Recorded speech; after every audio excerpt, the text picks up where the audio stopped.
Good? Good morning. We are down to the last class, and it seems like, as expected during the holidays here, I think on Wednesday I said that it's one of the least attended services, and the next Sunday is probably the second that I know of, and I don't know if the weather kept some people out. Another scary day yesterday, right, came through, and some damage here in town, so maybe that kept some people home as well this morning. But we are going to wrap up today with our class here on Joshua, Judges, and Ruth. So for good or for ill, the last time you'll have to look at that schedule with a yellow line, at least until I teach again. I won't be doing a commercial for my trimester. Almost always I teach the last class and then the first class of the next trimester, but the elders gave me a break this time. So I don't have a commercial to give you for that class. If we talk about where we were at the beginning of the book of Joshua here, you may remember we started out that class asking, well, where are they now? Where are the children of Israel at the beginning of the book of Joshua? And we did quite a bit of ramp up in some history, but yet we saw there that at the end of the book of Deuteronomy, the children of Israel have come up from out of the wilderness, and the reason they had to come up is they went back down south around the Dead Sea, and then they end up coming up on that east side of the Salt Sea or the Dead Sea there. And then at Mount Nebo there is where they stop for a little while. That's where Moses delivers the Book of Deuteronomy, basically his second address to the nation, recaps a lot of the things that have happened to them.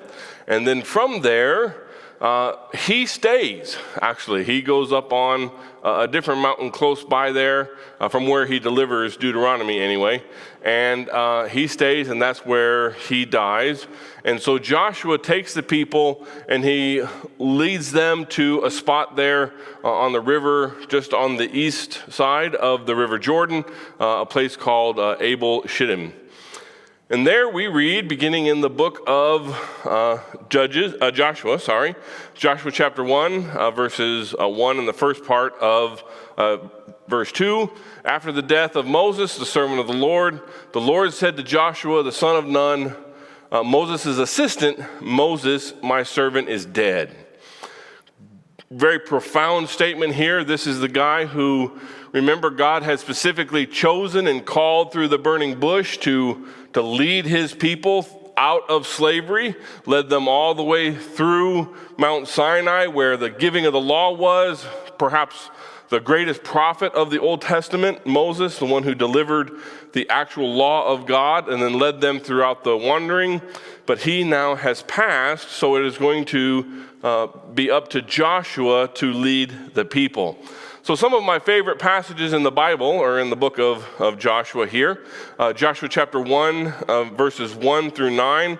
This is some of the strongest and the most encouraging messages you will find anywhere in the Bible, where God is really encouraging Joshua to step up and to take charge of the people and to do what God has called him to do.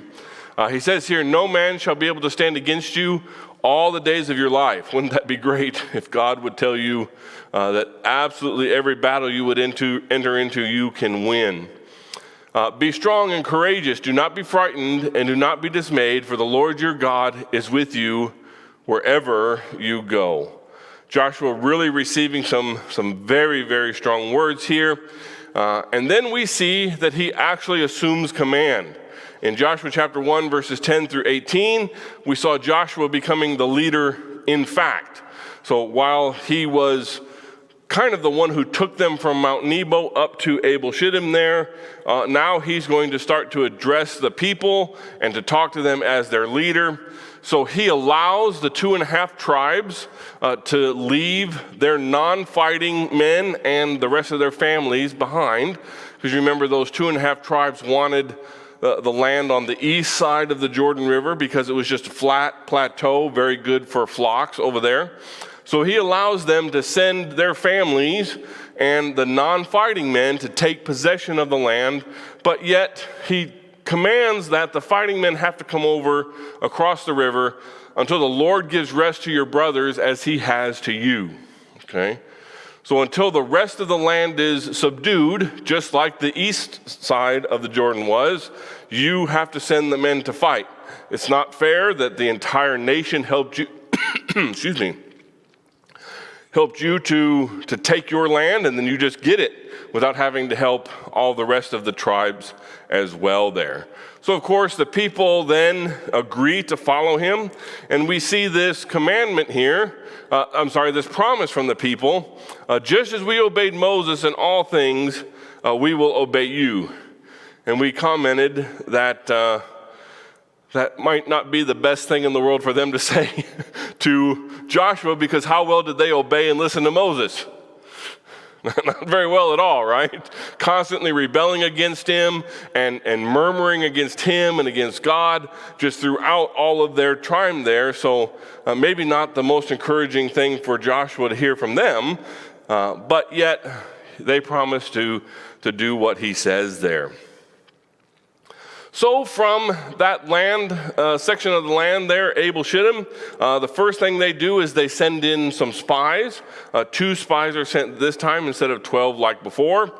They go into the city of Jericho, which is the primary place they're supposed to be spying out.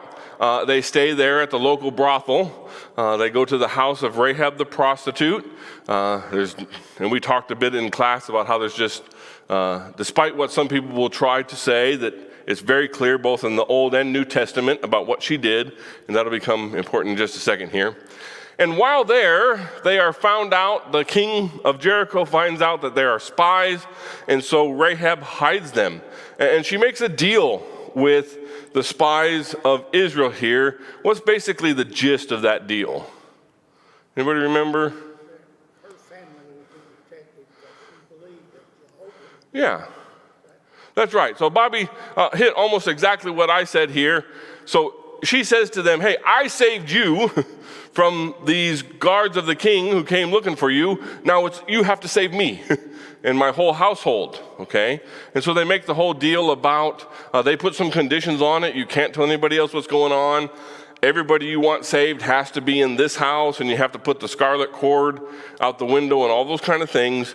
But yet, they make this deal with Rahab the prostitute here. And I think that's important for us to remember. I promise that as we went through this review that we would take some time out every now and then to look at some of those lessons for us. And this is something that we didn't talk about during the class period, but yet I think is a very important lesson for us when we look at how God treats with people. One of the things that we have to remember is that God takes people as they are. He is willing to take somebody no matter what the condition of their lives have been, no matter what they have been doing. And I think that's a big lesson for us. Because if we were the people who were laying out what would have happened, and if we were laying out what God's people would have done, first of all, we wouldn't believe in spies. We would say spies that went to stay at the local brothel, they probably were not the kind of people we should have been trusting in the first place. And definitely, we would not have picked the madam of that household to be somebody who was going to become part of our nation. That would be somebody that we would probably say this is probably a good thing that she's going to be destroyed as part of the destruction of the city. And we might even ask ourselves the question, well, why would God use her? I mean, after all, she was a sinner of all sinners, just about, right? Why do you think God would go ahead and use a woman like that? Demonstrated her faith in Jehovah God, that he's all powerful. The gods that they serve has no power. Yeah, so she comes right out and makes this great statement of faith, right? Of just how much that she believes that Jehovah is the true God. She knows what's happened to all of the enemies of Jehovah, all the way from whenever they were in Egypt, all the way up until now, and all the nations that they've defeated. And she says that, I don't really have a choice here. And I think one of the things that's an important lesson to us, that sometimes I think we take it upon ourselves here that sometimes before we would say to someone could come to God, what do you have to do? You got to clean up your act first, right? Is that really what we see in Scripture? Is the command to clean up your act before you would come to God? No. We see come to God, and then what should happen? That is what should clean up your act, right? That coming to him, God's willing to accept you as you are, but then let the word of God live in your heart and cause the kind of change that needs to happen in your life. And that's definitely what we see here. She is accepted as she is for what she is, and then she becomes part of the nation of Israel, even so much that she is mentioned in the lineage of Christ, and she's also mentioned in Hebrews chapter 11 as one of the great people of faith there, okay? We must not judge. After all, we read in the New Testament, Paul says to most of the Christians, yes, there are these terrible people who are abusers of themselves and alcoholics and all of these kind of terrible sins, and guess what? And so were you. You were the same as they. Don't judge them, accept them, and let God do his work there. And of course, I think another thing that we would say here, we must not expect perfection. We must not expect that everybody that's a part of this church, everybody that is a part of our church family would be somebody who's perfect. God never expects that, and we don't see that in any of the people that he really uses all throughout the Bible here. So they spy out the land, and now we see the central campaign. So really the taking of the land of Canaan is broken up into three parts. The first we call the central campaign is the Battle of Jericho here. So we see if they were over here on the right-hand side at Abel Shittim, they come across, they make camp immediately there at the border of the Jordan River. We have that very miraculous crossing there of the Jordan River. And then they move all the way up on the other side of the Jordan Plain to just about ready to go up into the mountains of Jericho. And they camp there at that place called Gilgal. And there's a bunch of things that happen there at Gilgal.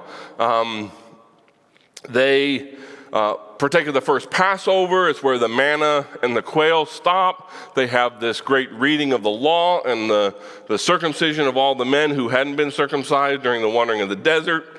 But then they go ahead and they take Jericho, and God really does all the work for them. They just march around the city, and then the walls fall flat.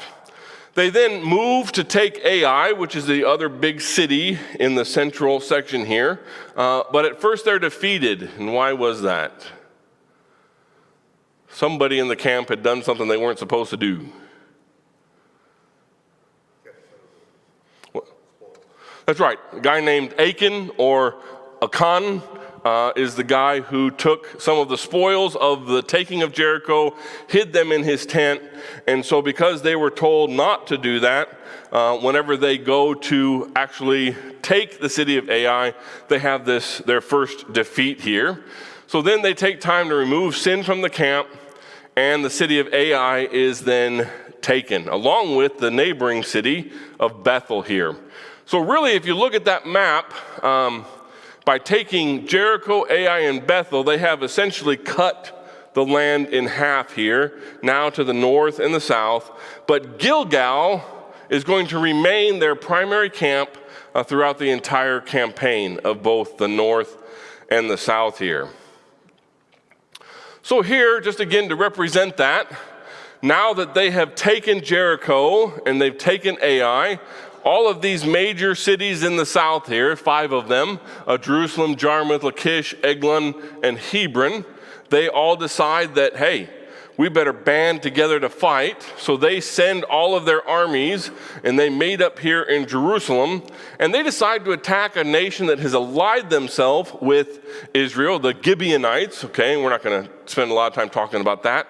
But Gibeon has made this treaty, and so this group of nations that have banded together, they move up, and they actually go and they lay siege to and attack Gideon.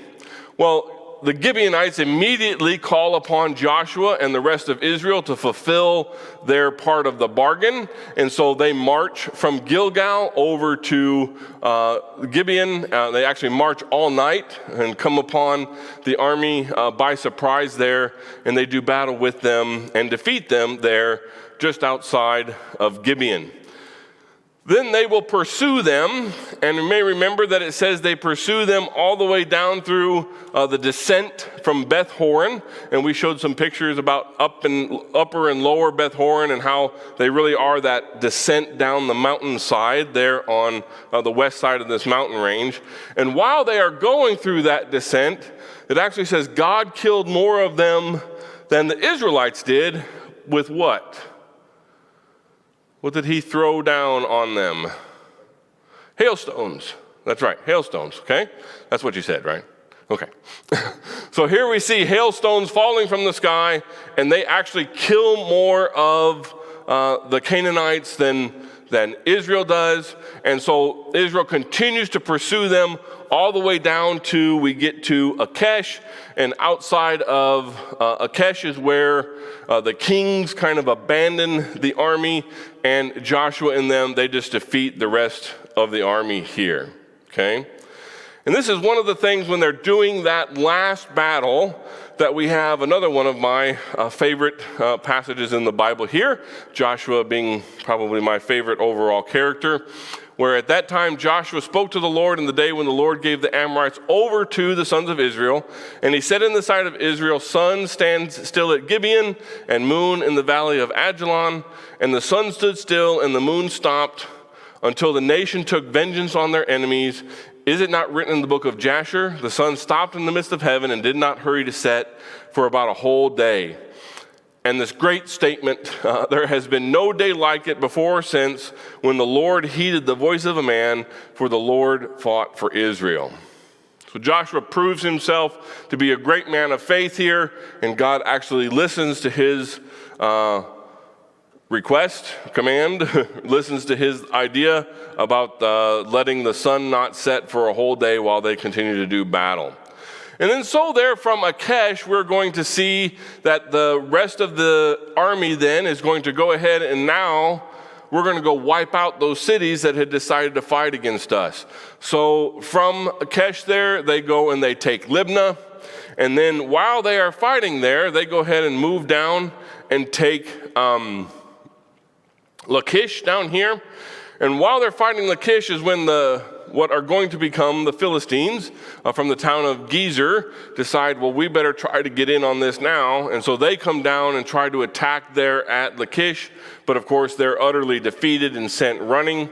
And so the Israelite army then just continues their campaign through the south, defeating all of these cities that had decided to fight against them. And then down to Debir, and then they go back to Gilgal, okay, and they camp there. So now we have wiped out the southern section of the city, of the nation, the territory. So now we're going to take the northern half, okay? So just like in the south, there is now going to be this great coalition of armies that are going to decide we need to fight Israel together. We can't fight them independently. So there's primarily 6 big city-states. In reality, there's probably another 6 that are not so major, but they decide we're going to gather all of our big army, and so they gather the army at a place called the Waters of Merom, and they sit there and they are ready to go on and attack the Israelites. But Joshua decides that they is not going to wait. So instead of waiting for them to come from Merom, he marches from Gilgal and marches all the way up through this town, Beth Shemesh here, and then moves on up and attacks them at Merom. And they have just an absolutely huge battle here. And despite some of the military advantage and the technological advantage that the people of the north had over Israel, God gives them a great victory here. So then, of course, from Merom, they are going to do the same thing they did in the south. They're going to go ahead and defeat all of these major armies. So we say that they go through Tyre and then all the way up as far as Sidon. They pursue their enemies. Then they come back to Merom here. And then they go over and they decide to take those other two cities that have gone ahead and done that battle against them until they come down. And then the last city they're going to take here in the north is the city of Hazor, one of the major cities of the north. And so they completely wipe out the city of Hazor. And then now Joshua declares the north has been taken, and so now they're going to go ahead and return to Gilgal. So we're actually told kind of the path they take there, going back through and down south to return to Gilgal. Okay? So now the entire land has been subdued. So Joshua is going to give them their inheritance, and this is a great map that just shows what the land that they were supposed to go now. And Joshua tells them, hey, I've defeated all of the armies, now it's up to you to do what? To go possess it. That's right, to go in and subdue the land, he says in one place, to possess it, he says in another here. Now it's up to them, okay?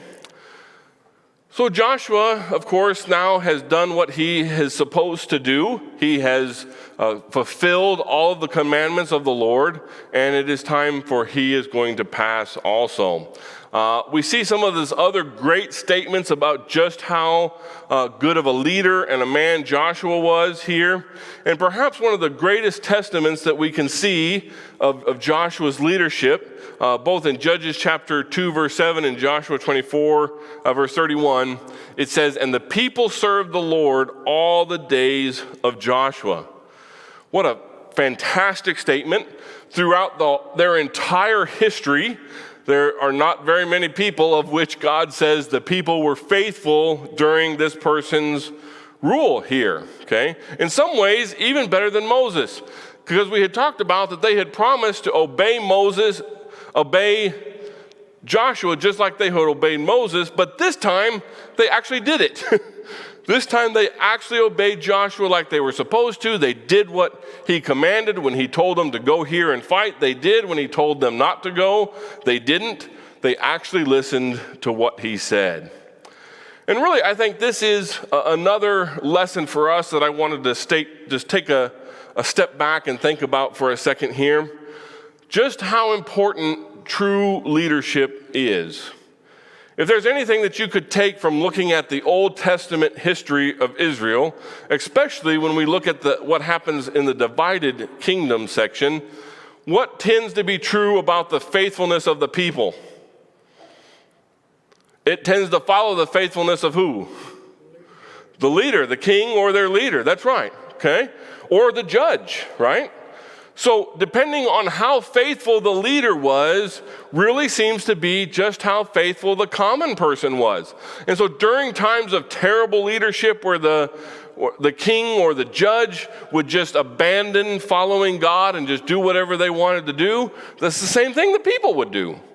And during the time whenever we would have a good king who comes to the throne, maybe sometimes finding the word of the Lord for the first time in hundreds of years and reading it, the people return to God and they become faithful again because they're following that leadership.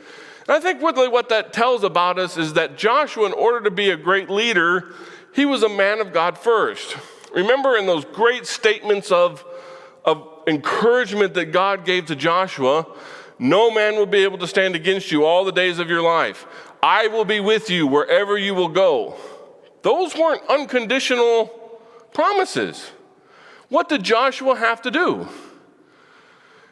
God told him, make sure you follow my commands and my statutes. Do not turn to the left or to the right, so that these great things will happen for you.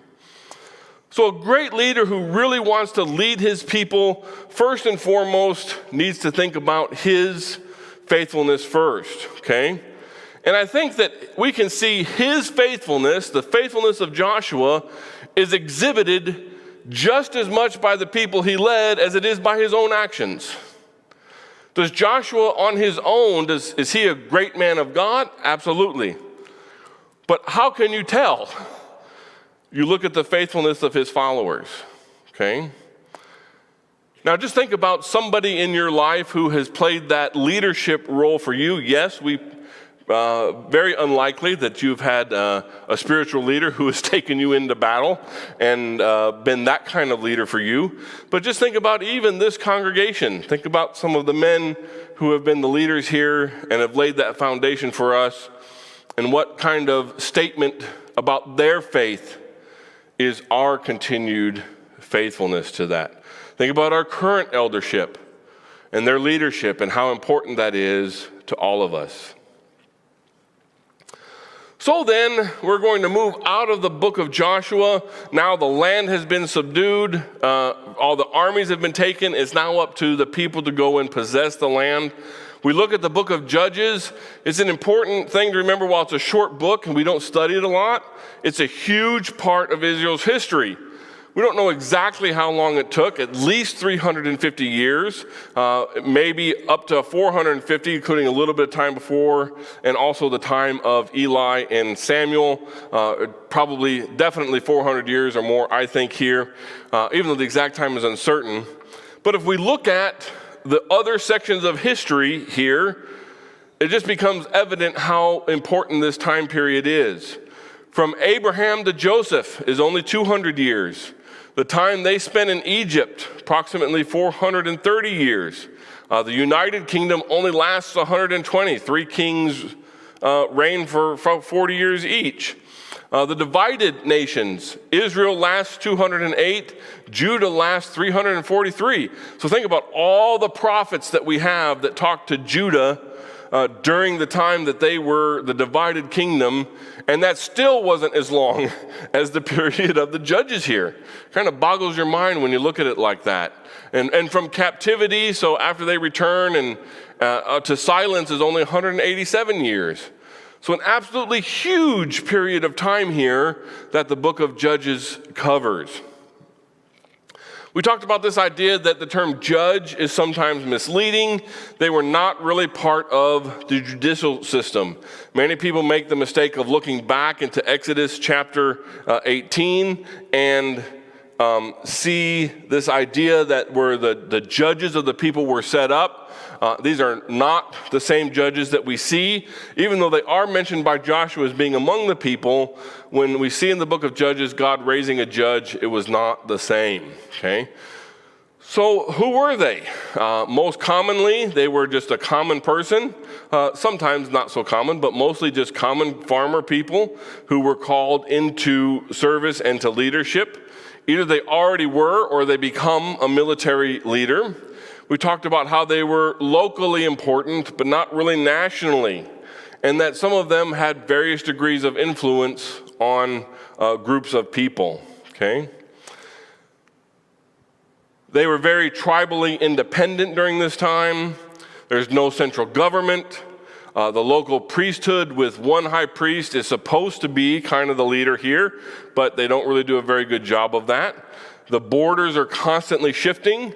Not only the borders with the nations around them, but the borders between the tribes are constantly shifting as the tribes fight among themselves. Overall, they're very militarily vulnerable. There's no standing army. They're unable to withstand even small countries who decide to come in and take over part of the land. And of course, primarily that's because God is not with them, and they were not together here. We see in the book of Judges all of these regional events and leaders. Most of the time, in fact, all except for one that I can think of, it's only some of the tribes are impacted, okay? Only some of the tribes are involved in the uprising here. And during the entire time, there is absolutely no central army ever raised here, okay? It's very likely that some of the judges actually overlapped in time frame. This is the Wild West of Israel's history. People are spreading out. They're losing contact with each other. This idea of dirty heroes, they weren't really the greatest of people, most of the judges. The people almost a law unto themselves. In fact, it says in the book of Judges at least 5 times that every man did what? What was right in his own eyes. That's right, okay? Because there was no king, okay? And really it's this period of terrible moral degeneracy, a gradual but continual department from the covenant, and especially at the end of the book of Judges, we see this absolutely just terrible stories of atrocities that were committed in the land. Okay? So they are supposed to occupy the promised land. What were they told to do? Go out and occupy the land. Drive out all the inhabitants. Oh, and by the way, don't do what? Don't make marriages with them, and don't cling to that remnant of people that have been left there. Don't follow their gods. Don't do what they do. You hold yourself separate. You bring Jehovah to the land of Canaan. Don't you become more like the Canaanites. Well, do they do that? Not really, no. In fact, in Judges chapter 1, we can see, if we were to look at all of the tribes here, we see Judges chapter 1 exactly lays out who did and who did not do that, okay? And really, Judah is the only one that actually did what they were supposed to do, okay? Gad is not mentioned, again, eastern tribes. Simeon, yes, Simeon does what they're supposed to do, but in reality, who does it? Judah. Okay, Judah takes Simeon with them because Simeon was given a small section of land within the inheritance of Judah, and so they go and they do that together. And really, Simeon is not mentioned separately. Issachar is also not mentioned for some reason, but yet all of the rest of the tribes, it specifically calls out. They went into the land and they did not do what God said. They left the people there. Many times, even the people that were supposed to be driven out are specifically called out as them leaving, okay? So if we look at that map again, showing that this is the land of Canaan and how it was divided, this is the entire land that they should have gone and possessed. But in reality, they do not. In reality, they only control about half of what they were supposed to. And really, other than on the east side of the Jordan there, you can see that they do a pretty good job, mostly because there's nobody living over there. It's just a big empty plain. But in reality, Israel never really moves out of the mountains. For the vast majority of this time period, they are stuck up in the mountains, and they are not allowed by the nations who are there to move down into and to take over the more fertile plain there.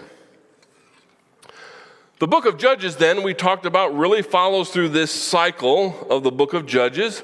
Israel sins. Almost always it's the sin of idolatry or following after another god. God will send an oppressor to punish them for that sin. And then after some amount of time, and it's interesting if you look at all of the judges and some of the statistics there, it gets longer and longer and longer of a period before they realize, what's our problem? Well, we left God. And when they finally realize it, they cry out to God for deliverance. God raises a judge and a deliverer there who will then deliver them, defeat their enemies, and then we're told every single time that the land has rest for some period. And almost always the land has rest for a generation. The generation who lived with the judge is faithful, but when they die out, it seems that they don't pass that faith on to their descendants.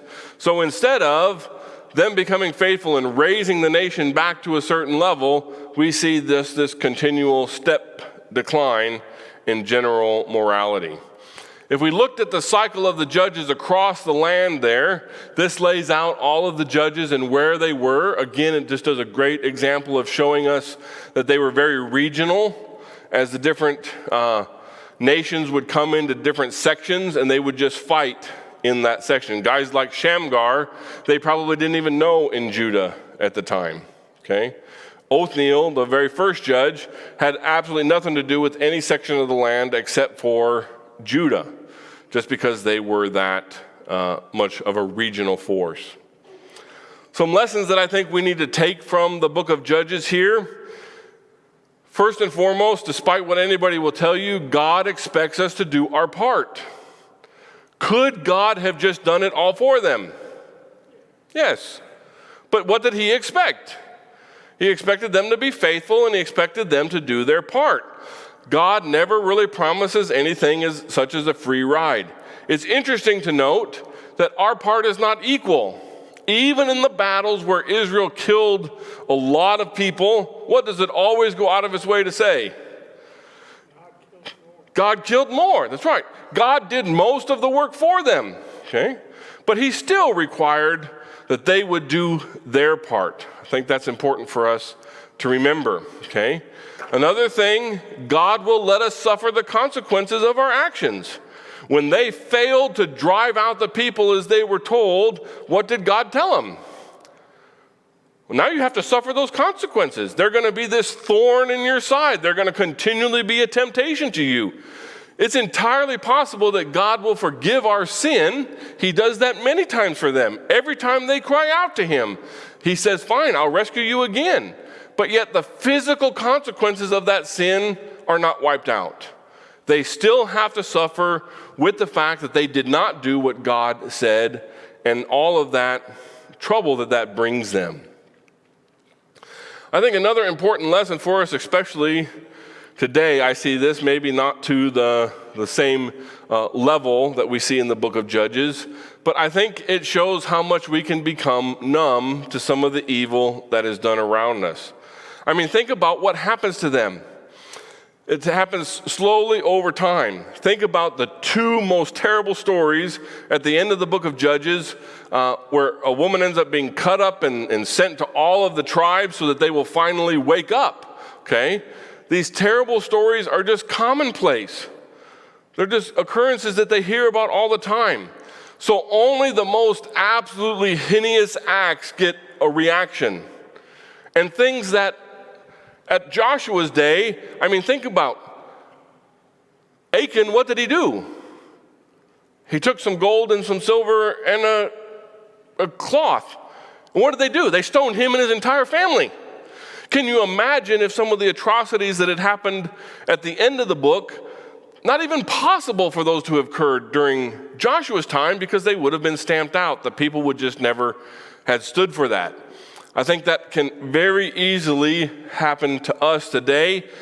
We can easily become desensitized to some of the sin that we see in our society, especially that our society is trying to push on us as not a sin. Very easy for us to become desensitized to that. I think tied to that, we have to remember who God is. Israel forgets.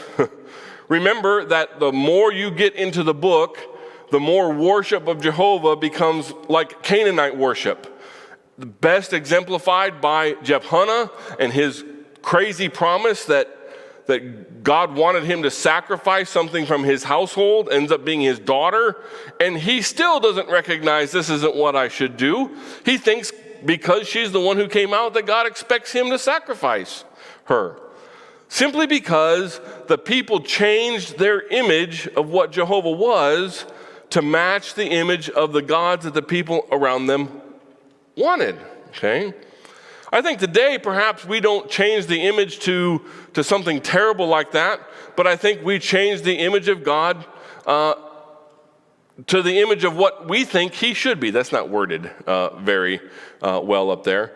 But we change the image of God to what our image of God should be. Oh, God is a peaceful and loving God. Is that true? Yes. But he's also a God that would never allow someone to be destroyed. Is that true? No. Okay. God accepts everyone, and absolutely no matter what sin they commit, he's okay with that. Is that true? No. It becomes easy for us to forget that, and we cannot forget it. Society today constantly wants to change who God is. And we cannot let the same thing happen to us as what happened to Israel. We need to remember who God is and what he stands for, and we need to hold true to that. Okay? That leads us then to the last book, the idea of Ruth here. And I thought the easiest way to cover Ruth, the story, we watched the Bible Project summary of the book of Ruth. So just quickly, I covered out the kind of cartoon panes of the actual poster that they have there.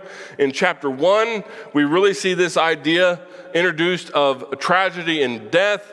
They all move to Moab. where the husband and the sons die, and all that is left is the women there. And we have this story of Naomi saying, don't even call me Naomi anymore, call me Mara, which means bitter because of just what happened.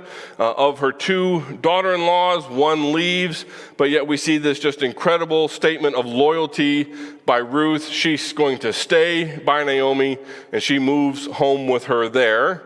So then we find them in chapter 2 back in Israel and basically starving. They have no food, no way of making a living here. So Ruth sends Naomi out to glean from the fields, where we are introduced to this great character, Boaz here, and just some of him being a great man of noble character, his incredible generosity, and his proclamation, even before he knows who she really is, that God will bless her. Then he learns about her loyalty to Naomi and goes even farther in his generosity, telling his men to make sure they leave extra for her. And so the end of chapter 2 is Ruth going back and telling Naomi about Boaz, and Naomi's super excited because it turns out he is their kinsman redeemer, or at least one of the guys who can redeem them. So chapter 3 begins then with this plot by Naomi telling Ruth how you're going to get Boaz's attention. Nothing none of us would say to do, go uncover his feet at night and lay down by his feet. But yet she does that. He wakes up, finds out who she is, and makes this great promise to her that, yes, I will see that you are taken care of. And so she runs back home and tells Naomi about that, and that they're super excited about that. So in chapter 4, then we see this, again, great tale of loyalty now. This is by Boaz and his loyalty to them, even going so far as to putting their best interest above his own.